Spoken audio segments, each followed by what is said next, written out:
Hello दोस्तों, उम्मीद है आप लोग सभी अच्छे से होंगे दोस्तों। तो आज मैं आप लोगों के लिए लेके आया हूं दोस्तों कि अवतल दर्पण में जो वस्तु का छाया स्थिति होता है, आप लोगों को उसके प्रतिबिंब बनाने में काफ़ी ज़्यादा प्रॉब्लम्स होती है बच्चे को कि सर उसका प्रतिबिंब कहाँ बनेगा, कैसा बनेगा, छोटा बनेगा या बड़ा बनेगा, वास्तविक बनेगा या काल्पनिक बनेगा।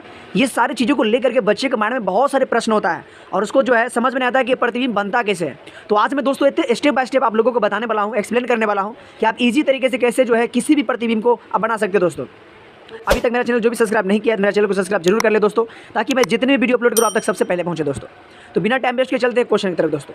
यहाँ पर आप देख सकते हैं हमने नंबरिंग यहाँ पर किया है 1 2 3 4 5 6।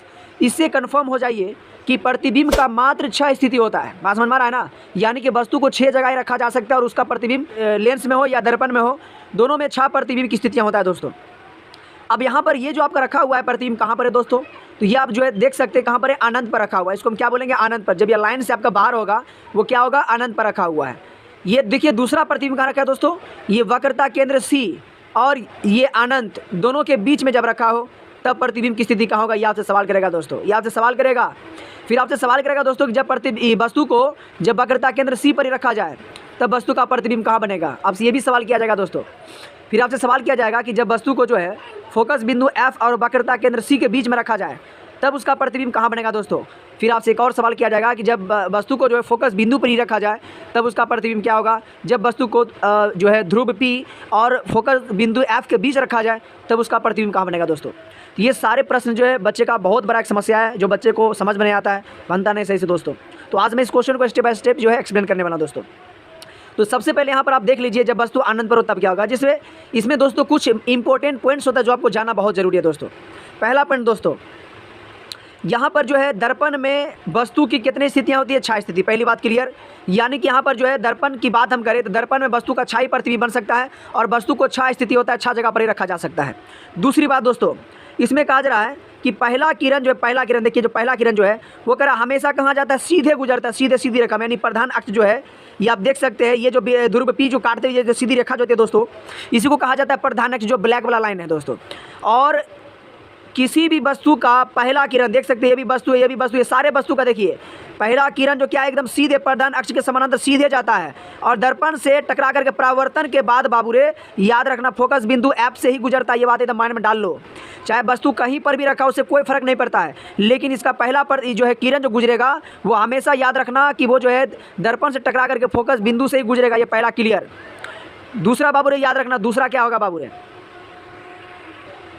दूसरा पॉइंट आपके लिए जान लीजिए दोस्तों। दूसरा पॉइंट ये है कि पहला किरण तो सभी प्रधान अक्ष के समानांतर जाएगा, दर्पण से टकरा करके लौटेगी और फोकस बिंदु को कट करेगी, लेकिन दूसरा किरण का क्या होगा ये समझ लीजिए। ये समझना आपके लिए काफ़ी जरूरी है दोस्तों। फोकस बिंदु के बाएं तरफ जितने भी वस्तु रखा है, आप देखिए फोकस बिंदु के बाएं तरफ क्या वस्तु है, 1 2 3 4 स्थिति ऐसा है, 4 वस्तु की स्थिति ऐसा है दोस्तों जो फोकस बिंदु के बाएं तरफ है दोस्तों। तो जो फोकस बिंदु के बाएं तरफ जो स्थित वस्तु होगा, इसका दूसरी किरण जो है सीधे फोकस बिंदु से गुजरेगा, वो प्रधान अक्ष से नहीं टकराएगा, यानी कि वो दर्पण से नहीं टकरा जाएगा, वो सीधे कहाँ जाएगा, फोकस बिंदु से गुजरेगा और दर्पण से टकराने के बाद पहला किरण को जहाँ पर कट करेगा दोस्तों वहीं पर क्या होगा, प्रतिबिंब बनेगा।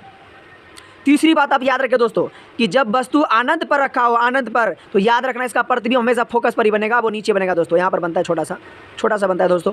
इसको याद रखें कि अनंत पर जब कोई वस्तु रखा हुआ हो तो उसका प्रतिबिंब कहाँ बनेगा, फोकस पर ही बनेगा, लेकिन उल्टा बनेगा, बहुत छोटा बनेगा दोस्तों, बहुत छोटा बनेगा और उल्टा बनेगा। कहाँ पर बनेगा, फोकस पर ही बनेगा। ये बात याद रखें, चाहे वो लेंस हो या दर्पण हो, दोनों में ये कंडीशन याद रखना, जब अनंत पर हो तब इसका प्रतिबिंब फोकस पर ही बनेगा, याद रखना दोस्तों। दूसरी बात, अनंत को छोड़ करके ये देखिए 1 2 3 ऐसा वस्तु है जो फोकस के बाईं तरफ रखा हुआ है और ये तीनों का देखिए इसका स्थिति देखिए, पहला किरण तो सीधे गया प्रधान से टकरा करके, सॉरी दर्पण से टकरा करके लौटा फोकस बिंदु से, और दूसरा किरण देखिए दोस्तों फोकस से गया, ये देखिए पीला वाला देखिए, येलो वाला दोस्तों, ये गया और फोकस बिंदु से टकरा करके दर्पण से टकरा करके ये लौटा, और लौटने के बाद देखिए पहला किरण को कहाँ कट किया दोस्तों, यहाँ पर कट किया, और यहाँ पर कट किया तो इसको मिलाएंगे और इसको मिलाने के बाद जो बनेगा ये क्या होगा बाबू, प्रतिबिंब होगा। इसका मतलब है कि जब वस्तु को अनंत और वक्रता केंद्र के बीच में रखा जाएगा तो वस्तु का प्रतिबिंब कहाँ बनेगा दोस्तों, उल्टा बनेगा दोस्तों, और वस्तु के आकार से क्या बन रहा है, छोटा बन रहा है। आप देख सकते हैं वस्तु का आकार बड़ा है जबकि प्रतिबिंब क्या छोटा है, उल्टा बना है, और दर्पण के सामने जो भी प्रतिबिंब बनेगा वो क्या होगा, वास्तविक। तो इससे क्लियर हो गया दोस्तों कि आपका प्रतिबिंब जो वस्तु का आकार से छोटा बनेगा, उल्टा बनेगा और वास्तविक बनेगा।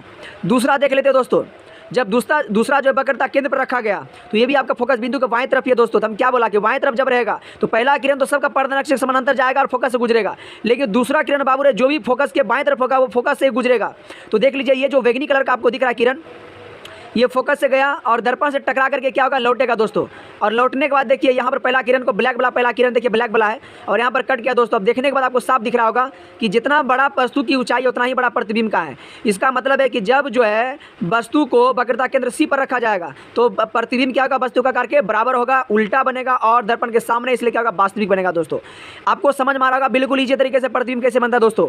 आप देख सकते हैं जब वस्तु को वक्रता केंद्र सी और फोकस के बीच रखा जाए तब बाबू देखिए रेड वाला देखिए पहला किरण तो सीधे गया, फोकस गुजरा, दूसरा किरण रेड वाला देखिए दोस्तों फोकस बिंदु से गुजरा और दर्पण से टकराने के बाद देखिए दोस्तों यहाँ पर कट किया और यहाँ पर कट करने के बाद देखिए प्रतिबिंब कितना बड़ा बना दोस्तों। तो क्या हो गया, वस्तु के तुलना में प्रतिबिंब बहुत बड़ा बना, उल्टा बना और दर्पण के सामने, इसलिए क्या होगा, वास्तविक होगा दोस्तों। उम्मीद आपको अच्छे समझ में आ रहा होगा दोस्तों।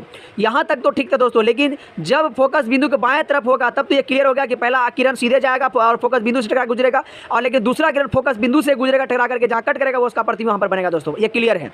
लेकिन दोस्तों याद रखना, जब वस्तु फोकस बिंदु पर स्थित हो या जब वस्तु फोकस बिंदु के दाएं तरफ स्थित हो तब वो उसका दूसरा किरण बाबू रे फोकस बिंदु से नहीं गुजर पाएगा। तब कहां से गुजरेगा, वक्रता केंद्र सी से गुजरेगा दोस्तों। जैसे कि आप देखिए ग्रीन वाला, देखिए दोस्तों ग्रीन वाला जो लाइन है वो कहां है, वस्तु फोकस बिंदु पर ही रखा हुआ है। लेकिन देखिए इसका पहला किरण दोस्तों ब्लैक वाला, ये पहला किरण गया, ब्लैक वाला पहला किरण, दूसरा किरण को देखिए ये गया, दर्पण से टकराया, ये दूसरा किरण देखिए दोस्तों यहाँ पर हमको सीधा लेना है, कहाँ, क्योंकि हमको फोकस वक्रता केंद्र से गुजारना है। तो आपको इंची टेप स्केल जो इस प्रकार रखना है, आपको ये शीर्ष और ये वक्रता केंद्र सी का बिंदु टच करे और इसको आपको मिलाना है दोस्तों, सीधा मिलाना है लाइन को। ये आपका देखिए वस्तु का शीर्ष हो और ये आपका वक्रता केंद्र सी हो, इस लाइन को आपको मिलाना है दोस्तों। मिलाने के बाद आपको दिखाना है कि दर्पण से टकराया और परावर्तन के बाद फिर इसी दिशा में लौटा और ये वक्रता केंद्र सी को काटते हुए यहाँ पर लौटा। अब देखिए ये हो गया पहला किरण, ब्लैक वाला देखिए हो गया पहला किरण आपका और ग्रीन वाला हो गया दूसरा किरण। आपको क्या लग रहा है दोस्तों, ये दोनों लाइन जो है कहीं कट कर सकता है, नहीं करेगा दोस्तों। ये लाइन देखिए सीधे जा रहा है और ये भी लाइन देखिए सीधे जा रही है, कहीं भी कट नहीं करेगा। इसका मतलब है कि वस्तु का प्रतिबिंब कहाँ बनेगा, अनंत पर बनेगा। जब याद रखना, जब वस्तु को फोकस बिंदु पर ही रखा जाए तो वस्तु का प्रतिबिंब कहाँ बनेगा दोस्तों, अनंत पर बनेगा। इसको पूरा ख्याल रखें, इसको पूरा याद रखें दोस्तों। अब यहाँ पर देखिए वस्तु कहाँ रखा गया है, फोकस बिंदु और जो है दोस्तों ध्रुव के बीच रखा गया दोस्तों। ये जो वस्तु है कहाँ पर है दोस्तों, ये फोकस बिंदु के दाएं तरफ है। जब दाएं तरफ रहेगा तो पहला किरण तो सीधे जाएगा, पर्णदर्शी टकरा करके फोकस लौटेगा, ये तो आप सबको पता है दोस्तों। लेकिन दूसरा किरण क्या होगा, जब फोकस बिंदु के दाएं तरफ रहेगा, तब हम बार बार बोल रहे हैं, तब क्या होगा, वस्तु का दूसरा किरण जो है कहाँ से गुजरेगा, वक्रता केंद्र से गुजरेगा। ये बात को आप याद रखें दोस्तों। अब सेम टू सेम स्केल को इसका शीर्ष पर रखना है और यहाँ वक्रता केंद्र पर रखना है और इसको क्या करना है, मिला देना है। मिलाने के बाद देखिए कि किरण गया, टकरा करके अब इसी दिशा में क्या गया, लौट गया। और लौटने के बाद जब देखिए पहला किरण ये हो गया, दूसरा किरण, दोनों देखिए फैला हुआ। यहाँ पर क्या हुआ, यहाँ पर देखिए नजदीकी कम जब होगा, जब नजदीक यहाँ पर कम और यहाँ पर जब अधिक होगा, इससे ये पता चलेगा ये पीछे जाकर ये कटेगा। आपको देखने से पता चला कि इधर दोनों फैलेगा, इधर जितना आगे बढ़ेगा ये दोनों किरण फैलेगा। लेकिन जब इसी को बैग में पीछे लेके जाए दोस्तों, क्या रहा है, पीछे दोनों की दूरी बीच का क्या रहा है, कम हो रहा है। इसका मतलब है पीछे जाकर कहीं ना कहीं ये कटेगा। और जब इसी को आप डॉटेड लाइन में जब पीछे लेते हैं दोस्तों, देखिए यहाँ पर आकर कट हो गया। इसका मतलब प्रतिबिंब वस्तु कहाँ बनेगा, यहाँ बनेगा। ये आपको पता है कि जहाँ पर ये दोनों किरण कट करेगा वहीं पर क्या होगा, इसका प्रतिबिंब बनेगा दोस्तों। यहाँ पर प्रतिबिंब बन गया, कहाँ बना, दर्पण के पीछे बना। तो यहाँ पर देख सकते हैं वस्तु का प्रतिबिंब वस्तु का आकार से बड़ा बना, दर्पण के पीछे बना, इसलिए क्या हो गया बाबू रे, काल्पनिक। और ये कैसा बना है बाबू रे, सीधा प्रतिबिंब बना। तो उम्मीद है दोस्तों ये 6 स्थिति आपको बिल्कुल इसी तरीके से समझ में आ गया दोस्तों कि बिल्कुल इसी तरीके से आप कैसे किसी भी प्रतिबिंब को निकाल सकते हैं। यदि वीडियो अच्छा लगा दोस्तों, वीडियो को लाइक करना, सब्सक्राइब करना दोस्तों, अपने दोस्तों को भी शेयर करना ताकि वो इसका लाभ उठा सके दोस्तों। फिर मिलते हैं आप लोगों से एक नेक्स्ट वीडियो में एक अच्छी वीडियो के साथ दोस्तों। जय हिंद, जय भारत।